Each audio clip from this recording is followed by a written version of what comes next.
Before you watch the video, please hit the subscribe button and the bell icon so you will be updated with the latest video.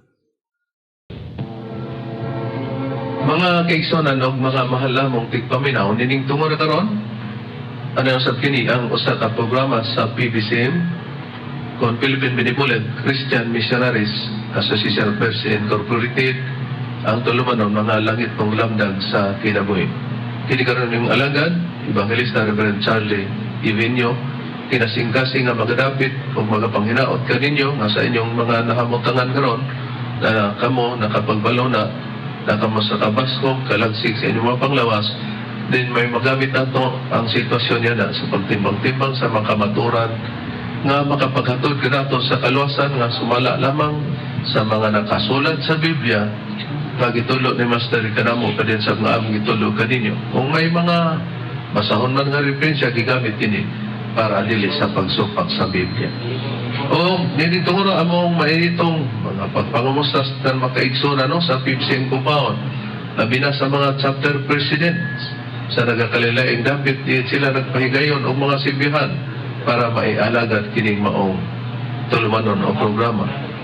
O sa mga kaigsunan sa pagpahinomdom nga dili nato kalimtan ang atong obligasyon sa pagtambong sulod sa usa ka tuig adunay tulo ka ugna, Marso 10 sa panagtigom ug ang Agosto 19 ug ang Disyembre 29. O dining tungod karon magapaila pa ang kauban pang ebangelista o ministro.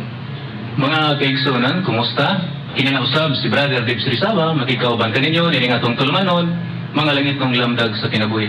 Makikauban kaninyo sa pag-atod karon sa kamaturan o karon sa pagpadayon, ihatag ko pagabos sa kauban partong ministro o evangelista. O kumusta usab kaninyo mga gilaan ug mga igsunan, kini karon yung igsoon Brother Robert Gonzalo nga may isang kiguban sa pagtuon, nining usa ka tulumanon mga langit ng lamdag sa kinabuhi.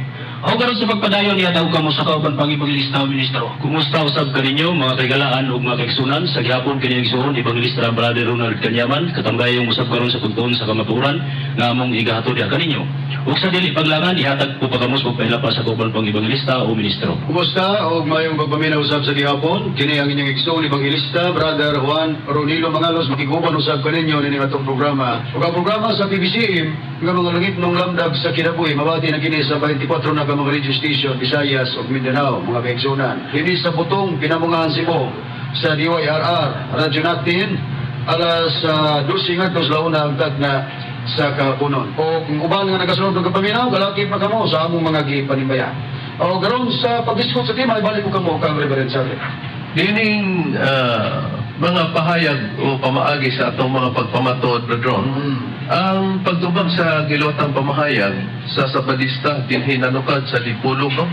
Pero adisir sa nato ipakita niya na ang atong magtutulo, doon lagi siya gibilin na ang mga magwawali sa ministro o mga ministro sa PBCM, adun na siya pagtungkod nga dili ta ipagkabalaka kay ang atong pagmamatod diha sa mga referensya una sa Biblia unya dayon dili daw may tabo nga malibilo ta sa atong mga pagpamatod. O tinibradron atong pakalihugan o inyong pamatian na ang minsay instruction sa magtutudlo para sa mga magwawali niya. Okay? Ang kamaturan daw ang atong itlokal. Atong ipangkin sinabihan ang kanang kamaturan, wala nagwali ang PBCM, wala pataka, wala pulsa, wala ikasundong silang pagwali, pagkakawali ito. Ang PBCM, nagaluta sa mga libro ng dokumentado, kung katapos ang Biblia.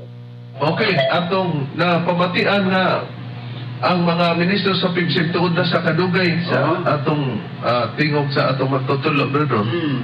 Nga dili ko no nagpataka ang mga magwawali sa PBCM kung magpadayan o kamaturan. Kaya magbase na og mga dokumentong mga kasaysayan sa history lugar. Una-una, Biblia dayon, suportado dayon sa mga referensya nga dili po kasupag sa Biblia. Unya, unsa ba ang imong pangutana, brother? Ang pangutana mo niyo, Mr. Pastor Bendilio, nga nagbandilyo, unsa man di ang matanga sa inyong basahon nga giingon ni Ellen G. White nga gidili ang pagbinastos kung tanan imong gisulti. Dili man di ay na binastos mo na question ako. Pero unsay iyang tubag? Ato pamation gyapon, brother, ang iyang tubag. Okay. Ikapito nila pa man? Ito ba kami ninyo? Unsa gingon ni Ring Siway nga bastos na dili pasulti o dili magsulti pasakit? Ha? Kabalo na tayo mo ano? Na dili mo pasakit? Ang inyong mga sunod sa una, dili pasakit? Kaya pamitan noon mo tarong ang pilito inyong uspon, investigo inyong amo na kitiguan? Ikson! Di ba? Mao na mga kaigsunan o kailangan. Ato naman nga, giplastar ang kamatuuran din. Ato giplastar ang kamatuuran nga, no? Ato nga, giplastar ni, ako na tayo mahimano, nga di nga nagay na yung grupos tinuhan karon, nagay-introduce o Diyos Espiritu Santo, na nayo pa mo, babae ginupo. Oh, ato nang nadungga, no? Pagkalayo sa tuwa. Pagkalayo sa tubang. Oo. Unya, tungod kay ato kunong ginganlan og tigulang, iusab kuno natong apelyido kay Tigon, niya giingong tigulang. Imo ra man una-una. Oo. Nag-describe ta kay naa siya sa kahingkuro nga tigulang, unya gikasakit day na nimo. Unya, unsahin na imong gitubag? Nga naglitok may og tigulang. Karon. Uy, Bindilyo, huwag kakabalo eh.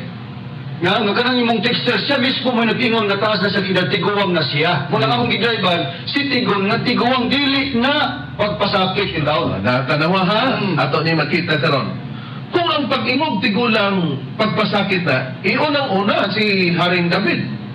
Nagpasakit siya o nagsakit siya, isakit niya ang iyang kaugalingon. O sige, gisulti, Brother ni David, bahin siya at ugalingon. Atong pagkapribahan, din sa Seventh-day Adventist Church na Biblia, din sa Salmo 37, versikulo 25, nagaingon, nabata ako kani adto, o garon ako, tigulang na. Apan wala ako makakita sa matarong nga gibiyaan, ni magpakilimos o tinapay ang iyang kaliwat. Oo. Matinaw, mga mahal namong tigpaminaw, nga si Haring David admitado siya. Nga ako karon tigulang na, nabata ako kadto, pero matud pa niya, nagsugod siya sa bata, ako karon tigulang na. Nasayop ba si David? Nga naghingalan siya siyang kaugal nga tigulang na, kaya matud pa niyo, pag mag-ingong tigulang, kami lugar, matud pa niyo, Nakapasakit. pasakit na, o nakapasakit na kami, niya sa imong kauban nga 70 Adventist. Gawas niya na, si Haring David, nag-ingon ba siya gyapon, nga ngadto sa mga kanang mga tao nga wala sa taro nga binuhatan, iabag gyapon nga giingnan tigulang, Brother Ronald, sa wala sa Biblia. Oo, rin, ang puri-barig, akong pagabasahon din sa Maayong Balita, Biblia, isa nakasulat sa Salmo, Kapitulo 89, versikulo 43 hangtod sa 45, ingon ni Ili ang atong mabasa sa 43. Gihimo mong walay kapuslanan ang iyang mga hinagiban, o gipabuntog mo siya sa panggubatan. 44. Gikuhaan mo siya sa iyang harianong sitro, o gipukan mo ang iyang trono ngadto sa yuta. 45. Gihimo mo siyang tigulang bisan dili pa panahon niya, o gibulit mo siya sa kaulawan. Okay, no? E naglitok man si David og tigulang. Nagtamay siya ato. Ang question, Bindilyo, si David Bay, naghimo og pagpasakit tungkol kay nag-mention siya tiguwang? Oh, gisakit niya ang laing tao, Oo. nga kontra lugar sa ilang dili pagtuo, Kay kung ikaw sa iya pong kaugalingon. Okay, kung ikaw Bindilyo mga buti ay, kung ang among paggamit maging na mo tigon og tigong makapasakit din na, unang-una si David, nakahimo din pagpasakit sa iyang isip ka magtutong sa Dios. Oh. Nakaron, dawas niya na. Isa pa, sumala sa Biblia, Brother Robert. Mo si Hobred, nga akong pagabasahon sa Hob, Kapitulo 12, versikulo 19, ngadto sa 20, pero ang Biblia nga akong pagabasahon, kining kakakis ni Seventh-day Adventist Church na Biblia. Oh, pabor nila. Pabor nila. Siya magpalakaw sa mga saserdote nga mga hinubuan, o gidaog niya ang mga magagahon, siya makapugong sa dila sa matinumanon, o ang tigulang iyang pagakuhaan sa salabutan. Ay, nakita na ito, mga mahal na mong tigpaminaw. Katawanan ning among katman. Sa samang pagkaagi kong naglitok mig tigulang, anong idinay man mo? Gawas pa niya na. Ano na pa'y pagdahig, Bradron? Gani ni David. Alam po niya itong mga tigulang na nagbatarong, Bradron. Unsay pag-describe o paghulagway ni Haring David. Okay, ano na ipagpamunga nagtong mga gihulagbo ni David nga mga tigulang pero naa nagtuman sa kabubuton, reglamentos Dios nag-mention siya niini sa iyang pagpahayag ini gapon rin basahon ako sa Salmo. Pero sa Biblia, nga mga balita Biblia kung Biblia ang Katoliko na po pagbabasahon. Sa Kapitulo 92 sa Salmo, versikulo 12, ang pagsugod ng pagbasa, ako na lang ilapos nila nga 2:14 ang pagbasa ni Beren. Dato ang 12 of 13, no? Dayon, isunod mo ang versikulo 14. Okay, unahon na ito pagbasa gingon. Mulambo ang mga matarong sama sa palmira. Mutubo sila sama sa mga sidro sa Libanon. Okay, papayag. Sa mga sidro sa Libanon. Sama sila sa mga kahoy nga gitanom diya sa balay sa Ginoo. O binaggan diya sa templo sa misanay. O misanay. O binaggan diya sa templo sa Dios. Sa tupa at sa mga batan-on rebelen na mahimo daw sila nga mulambo ang mga matarong sama sa palmira. Mutubo sila. Address sa Biblia dito sa mga tao. Mga tao. Unsa ning matanga sa mga tao? Okay. Niya. Sama, gingon dayon sa pagpayag nga atong pagabasahon sa gingon sa Biblia, sama sila sa mga kahoy nga gitadambiya sa balay sa Ginoo, ug minagan sila sa templo sa atong Dios. Sa 14 dayon, mo ni gingon, mamungag gyapon sila bisan tigulang na og kanunay lunhaw ug likod. Gidahig ni David, mamungag yapon sila bisag tigulang na. Mahimo silang lunhaw ug likod. Tigulang na unta, pero kay nagalagad man sa Dios. Sa Dios, Tigulang nga ligon, o lunhaw ka ng lunhaw, bro, murag batanon pa, bisan tigulang na. Dugang payag sa Biblia, bisan pagani, si Propeta Daniel, ang Diyos iya paganing ginganlan og tigulang. Unsay puriba, brother, sumalan sa Biblia. Ato pagkabasahon rin din sa Daniel Kapitulo 7, versikulo 9, unya ato pagkabasahon kining Seventh-day Adventist Church nga Biblia. Pabor gyapon. Nagaingon. Ako nagsudong hangtod ang mga trono gibutang ug ang usa nga mao ang tigulang sa mga adlaw nilingkod. Ang iyang mga bisti maputi ingon sa gibi ug ang buhok sa iyang ulo sama sa lunlon nga balhibo sa karnero. Ang iyang trono mao ang nagadilaag nga siga ug ang mga ligid niini mao ang nagasiga nga kalayo. Ang tigulang sa mga adlaw kining giadresan ni Propeta Daniel nga tigulang sa mga adlaw, Dios ang ipasabot niya nini. Malipay ba ang Dios nini kung ingnog tigulang base sa imong sinultihan? Ay dili kay pagpasakit na ang imo di ay nga bisag tigulang na ingnog lang namo og batanon. Gawas kang propeta Job og kang David o kang Daniel nga naglitok og tigulang. Si propeta Isaias, naghimo ba si Isaias og pagsakit? Ani-anid. Okay. Akong gihapong ipabor din sa SDA Bible Read ang Puriba. Dini sa nakasulat sa Isaias Kapitulo 65, versikulo 20, nagaingon, wala na unyay bata nga sa pila lamang kaadlaw, ni usa ka taong tigulang, nga dili matugog sa iyang mga adlaw, kay ang bata mamatay sa usa ka gatos katuig, ug ang makasasala sanglit adunay usa ka gatos katuig ang kagulangon, pagtunglohon. Mato pa ni Propeta Isaias, nagisgot sa tigulang, di nagkapasakit. Sa mga propeta nga naglitok silang tigulang, unya kita naglitok pong tigulang, di ay pagpasakit, bradron. Nakaroon, niya pa yung mga butang nga angay natong ipakita. Ni-repute siya nga pagpasakit kuno ang atong gibuhat tungod kay naglitok tag tigulang. Si tigon kuno nga tigulang nga kay himuon niya gyud di nga batan-on ba ang butang nga dili mahimo yang himuon. O tanawa ha atong balikan. Sa gipangutana ni Brad Rooney, klaro kayo nga wala diya siyang pangutana ang iyang tubag. Ang pangutana ni Brad Rooney, Mr. Pastor Bendilio, iyan na nagudto. very simple. Nga nagbandilyo, kung kanang imong gisulti nga dili man day na bastos, unsa man day ang matana nga pagkabastos ang gisulti ni Ellen Goldwyn diya sa inyong basahon, nga gidili ang pagbinastos kung kanang imong gisulti dili pa pagbinastos. So sa ari siya, gidili di ang pagpasakit. Kung pagpasakit na gining among gibuhat, kinanglan mo follow ka, nga dili ka mo tupay sa among gibuhat nga pagpasakit. Kung pagpasakit man di ay, ang gigamit na mong termino nga naglitok migtigulang. Gibasi man na nato sa basahon. Ay, basahon, brother. Okay, basahon nga gisulat ni Helen Goldwyn sa pahina 75, mga punto lang atong pagabasahon gingon sa pagpahayag dinhi mong basahon mga itabos katapusang panahon. ni Ilin Goldway. Dili kita mogamit og bastos og makapasakit nga mga pamahayan. Dili kini tugutan sa atong mga balasahon, palahon kini sila tanan gikan sa matag sinulat. Oh, kinsa gitugon kami? Dili. Dili. Ang mga sabalista. O niya, ingon ni po Bradron. Oh. Kung basahon pa, si Mitchell Benilio, nahimo pa din siyang basahon. May Mitchell Benilio ba, Bradron? Wala na, panas na. Kay sigon sa tugon ni Ilin Goldway, kung doon na may balasahon nga nagsultig, binastos o makapasakit, palaon diya sa maong basahon. Nakaroon dong, Benilio, niya. Nga man mga mahalamong tigpaminaw, nga nakatugon man di ay nga dili, maglitok o binastos o makapasakit. Nibawas man siya pagpasakit. Admitted na siya, Bradron. Nga nung di siya mo follow, tungod kay siya mismo siyang baba, nagsulti, nga dili gid siya mo sunod ni Ilin Goldway. Oo, wala siya musunod. Wala siya mo sunod.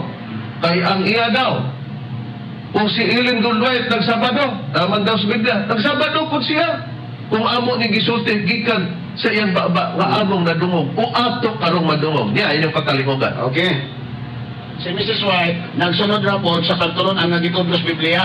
Ang Sabado, ipabalaan. Ni ako po, diliwa ko ni sunod ni Mrs. White, diwa ko ni sunod ni Mrs. White, diwa ko ni sunod ni Mrs. White. Ang ako pong gisunod, ang Biblia na nagtudlo kay ipabalaan ang Sabado. Nagkauban lang ni, ito mo pareha, may nanisunod sa pagturonan sa Dios. Okay, na Klaro kayo? grabe ang pagpamatuod mo. Mawa ka mo sunod ni Mrs. White. Ang imong gisunod, tungod kay si Ilin Goldway nagsabado, dili kay nagsabado ka, tungod kang Ilin Goldway, tungod kay nas Biblia, imong gisunod. Maot yung ihawak ka sa basahon, nagidili ang pagbinastos. Ang Biblia nagpahamangno nga kinahanglan na ba ang mga tao sa Diyos kung musulti, kinahanglan nga kandaduhan ng baba dili taklis. Unsay prueba sa Biblia, Brad Robert? Anyari bang prohibarin sa Sirach 28, 25, 26, ingong ini. Nan, sa samang pagmatnon, pagbantay sa imong isulti, timbang-timbanga ang tagsa-tagsa kapulong o pag-andam usa ka gandado alang sa imong baba. Tingali adunay usa ka tawo nga nagulat, ano sa ikaw masayo. O kung dili ikaw magbantay, masukamog ikaw sa imong kaugalingong mga pulong o may luka pa diya sa tubangan niya. Oh, ang Biblia, Mr. Bendelio, nagpahamangno kanimo o kanato kung nag-angkon tag tao sa Diyos Bradron. Tinood. Nabutangan kung kandado ang atong baba, magbantay ta. Kaya kung di ta magbantay, naraba kuno'y tao nga nadulat, halos ka masayop.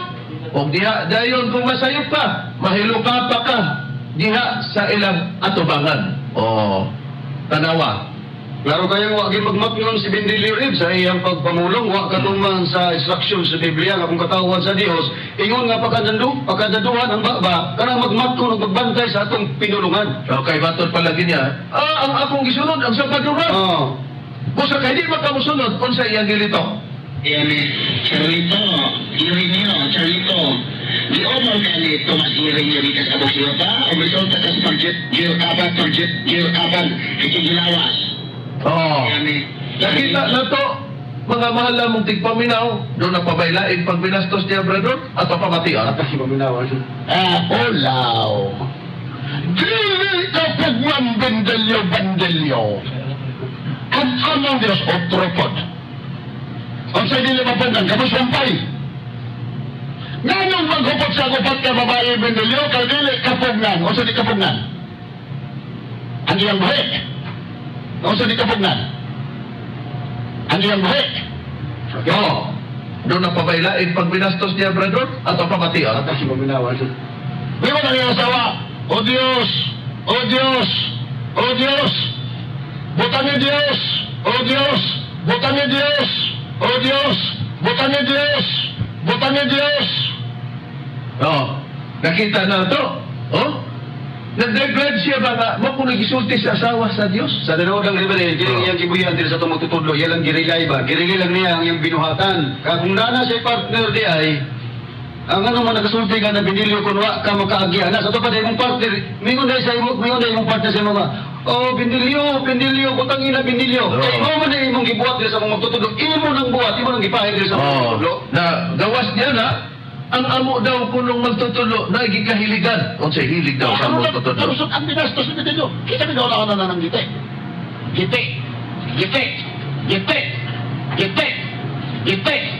Gitik! Uy, ay sumo, pero mo. Oh, tanawa. Kung imong tanawon ang personal niya o diha sa pagsulti niya mga mahal namong tigpaminaw, o siya may kasulti, may ka but-ani si Bendelio, pananglitan, basig mo ingon mo garo-garo, inyo nga kondisyon. Karon daw, ikinibang kalawayan na aba sa Biblia nga gidili na. Brad Dever, sumala sa nakasulat. Oo kayo rin, ba't ang pagkabasahon? Hindi may sa mayong balita, Biblia. Sa Episo, Kapitulo 5, versikulo 4, nagaingon, ayaw ka mo paggamit sa mga pulong nga malaway, binuang, o mahugawng tiaw. O nakita na to, ayaw ka mo paggamit sa sulting binuang o sa sulting malaway. Kaya man na itugot sa Biblia ang tiaw. Mahimo ba siyang tatapad sa Diyos niya ng pamagiha, Brad Ronald? Ani Arib, ang puriba akong basahon din sa Biblia gapon nga SDA Bible. Dini sa Pinadayan Kapitulo 21 versikulo 27 nagaingon, apan dinhi niini walay bisan unsang mahugaw nga pasudlon ni ang nagabatasan sa malaway o sa pagpamakap, kundili sila lamang nga nahisulat diha sa basahon nga iya sa kordero, sa basahon sa kinabuhi. Sus, ang masulat na sa basahon sa kinabuhi, katong wala magbuhat sa pagpamakak o wala magbuhat sa malaway. Nakaroon ang imong pagkalawayan, asam na kaibutang nga na. Unsay tawag sa mga tao kung naa sa buhat sa pagkalawayan o sa pagkabastos sumala sa Biblia, Brad Ronald? Ani Arib, akong basahon din sa Biblia lang gihapon nga SDA Bible. Dini sa nakasulat sa Job Kapitulo 30 versikulo 8 nagaingon, mga anak sa mga buwang sila, oo, mga anak sa mga taong bastos, gikan sa yuta sila gipanaglatos. Oh, gitawag kag buang, mga anak sila sa buang, ano sa? Mga anak sa taong bastos, dini sa yuta sila gipanaglatos. Nasa Biblia, pag magbuhat ng mga paglaway o pagbinastos, asa puntahan, Brad Robert? Sa Imperno Red, sa Pinadayan Kapitulo 21 versikulo 8. Sa Biblia? Tatak SDA kung Seventh-day Adventist Church nga Biblia. Iyon din. Apan alang sa mga talawan o sa mga dili matinuohon o sa mga malaway, Uy! alang sa mga muno o sa mga gilawason o sa mga lumayan o sa mga usubag mga Diyos o sa tanang mga bakakon, asa ang ilang bahin mao ang pagiadto sa linaw nga nagasilaob sa kalayo o gasupli nga mao ang ikaduhang kamatayon. Oh, pagkalawayan ta Bindilyo. Bakit panabla ka?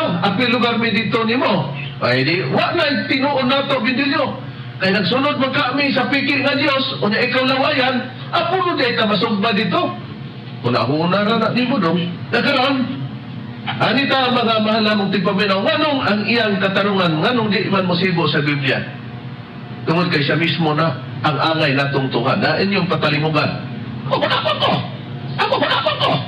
Ako bakapon ko! Oh, dahil ako pagkantong na ako magkakong honest ko! Dahil ako pagkantong na ako magkakong honest ko! Ako bakapon ko! Oh, salamat! Di na mister panglibugo na to ang atong kaugalingon. Mga kauban nga mga ministro, mga mahalamong tigpaminaw, kasi siya na mismo nga nag-angkon nga bakakon ko na siya. Nga naman, niya, ang amo daw magtutudlo, nagdepensa daw mi, nga kanang iyang buhat sa pagdaghang asawa, nagamit daw mig buhat 1341, kay katingalahan kuno ng buhat niya, nag-ingon daw mi, ato siyang patalimugan, kung dili ba masudlan ang iyang pagkabakakon, kaya maka siya mamakak atong patalimugan o pamation na doon. Okay? Okay. Unya, kabalo ba mo kung sa'yo ng bibinsa? Buhat 341, ato masahon nga. Katingalahang buhat, di na lang utalin nila yubiton. Di ay ba? Ato masahon? Imagine ka, nigamit ng versikulo to depend sa ilang Diyos na magpatugdag ng asawa kay kanar din buhata, katingalahang buhat alang nila. Kay kanar din buhata, katingalahang buhat alang nila. Okay. Paggamit ko na mo sa buhat 1341, gidipinsahan to dipin daw sa among magtutulo matungod sa kadagang asawa. Kana daw ang istorya, anak, nga katingalahan daw kuno ng buhat sa among magtutulo. Ang previous namo nga wali, Kay kana na balay wala na mo na ibalo ang dili niyo pagtuo sa gibuhat o sa bulaton sa magtutudlo. Para ninyo nahimong salawayon sa tao gani dili gani ka moritso na. Labi na sa mga kaigsuonan nga Islam. Kaya upat ang itugo nila sa Quran. Kanang tawag mo ni mo paidor, hindi ka dritso ni mo nga Sa atong presidente Inglaterra kaya ang iyang pagpangatungdanan wala mahilabot ng iyang personal. No? O kinsa palunga. Na ingon niya na unta nga magka-control sa baba pero taklis lagi na ang ato amal sa Biblia gitag na o gipahayag nga sa ulahing mga law sa umalabot Brad Ronald, itinaw nga may mga mayubiton, di kung kita lang, basta mayubiton. Gusto na to nga ang mga magyubit, dili na magpadayon sa pagyubit Brad Ronald. Pero sa kahintang sa tagna sa Biblia, ang Diyos may bulaton nga buhat nga bisag sugidlan ang mga tao, digit sila mutuo dining bulaton na padayon o wala mapuas ang ilang pagkamayubiton. May prueba ba kita sa Biblia, Brad Ronald? Ano ang prueba rin? Akong pagabasahon, gapo din sa SDE Bible o kung 70 Adventist Church. Din sa nakasulat sa Buhat, Kapitulo 13, versikulo 41, ingon niya ang atong mabasa. Tanawa, kamong mga mayubiton, panghitingala o pangawagtang kamo, kaysa inyong mga adlaw, pagabuhaton ko ang usa ka buhat. Usa ka buhat nga dili gayud ninyo pagatuhan bisan pa kun adunay magasugilon kaninyo nini. Ori matinaw nga doon na kay bulaton ang Diyos nga gi-address katos mga mayubiton nga manghitingala kuno sila unya mga wagtang na lang gani. Tungod kay dunay usa ka bulaton sa Diyos nga dili nila pagatuhan bisan pa kun sugillan sila. Di dapat karon karon mga mahal lamong tigpaminaw, nag-ingon pa mi nga katingalahan, dili kay may sitas nga gibasihan nga naday buloton ang Diyos na matingala sila, kanang matingala ka dili na katingalahan. Diwag nga katingala, mahangangha lugar ka ba sa nagpagkasulti, wala ni mo damha atong i-display ang baong sitas, no? Sa Buhat 13:41 Bradon. Unya atong sa ang pagbasa o naabad niya nga paggamit nato niya na katingalahan ba unsay nakasulat Bradon? Okay, atong basahon, 13:41 sa Buhat. Tanawa kamong mga mayubiton. O napastar klaro kayo. Address sa mga mayubiton. Paghitingala o pangawagtang kamo. Ang gigamit panghitingala. Wa ta magingon Bradon nga katingalahan. Ang gisa na ng paghitingala o pangawagtang kamo katong mga mayubiton. Kay sa inyong mga adlaw pagabuhaton ko ang usa ka buhat nga dili kayo ninyo pagatuan bisan pa kung adunay magasugilog kaninyo niini. Mo nay among paggamit bindilyo dili kay gigamit na mo na para dipensya ka. Katingalahan ang iyang buhat. Ang mga tao ba matingala? Nga nabalay Diyos magminyo. Mo na ang ipasabot dili kay katingalahan. O di, nasay pa na po di mo para sa paggamit ni Mostigulang. Pero kining matana, may mga testigo sa adik nga humana namo ni natubag, nagbalik-balik ka lang. Gani, sila nakabantay sa ato ang mga programa nga nagbalik-balik ka na lang. Gani, naimuupos sa imo nga di ganan, may di kag ipagpamimbro lang sa pensil niya ato patalingan. Last. Sir, ngayong gabi usa ko kamembro sa Methodist Church. Ako usa sa inyong tigpaminaw sa inyong programa o sa PBCM Usab. Ang akong komento sa inyo, Pastor Maoni, nadugay naman na dito pag ministro sa PBCM ang kabahin sa daghalog asawa ang ilang counter o buot hunaw-naon nga ang mahimo sa Dios dili mahimo sa tao. Ang imuha nga pagsigi o balik-balik sa mga isyu kabahin sa PBCM Pastor. Di mailihan lamang nga naglisod ka o guba silang doktrina. Karan, indot na. Iba't ba may pasabot na ang ikaw nga metodista mo to o na ka nga si Tomas Iring yung Espiritu Santo? Pastor, ngayong gabi usa ko. Okay. Iyan ang gikonklusyon na sa ato pa, mutuon na ka nga Espiritu Santo, base ba sa iyang napamatian, na human naman din na mo nagtubag o niya. Di lang ni mo dawaton, nabitaw mo rason, nga magbuot man mo sa akong tubag. O nakita mo na, kay human naman din may nagtubag, nga magbuot man ka, nga nakatubag mo may, o niya, katong among ipaningil, imo ba nang matubag? Pamatiw na ito na Bradron, no? Atong paminahon. Kung matubag ba niya itong imong pangutalan? Wala siya sa tuwa. O niya, kaya ngabot ng mga oras, daghan punta ang atong pag-eskutan, Bradron. Pero dili naman tugot ang panahon. Basta sa ngalan na lamang sa magtutulo, Pastor Tomas, di yun yung sino ang ipanginaw na nalamdagan ka mo o nasabtan ninyo ang sistema sa sinultihan ni Pastor Bendelio. Kini ang inyong alagad, Evangelista Reverend Charlie Eugenio sa kalasab sa kauban ng mga Evangelista o Ministro. Kiniusab si Brother Dave Srisaba. O kiniusab si Brother Robert Consad. O kiniusab si Brother Ronald Canyaban. Kinausap ang inyong igsoon Evangelista Brother Juan Ronilo Mangalos gabimingon hangtod sa sunod higayon sa samang dakna o samang istasyon daghang sa DFPR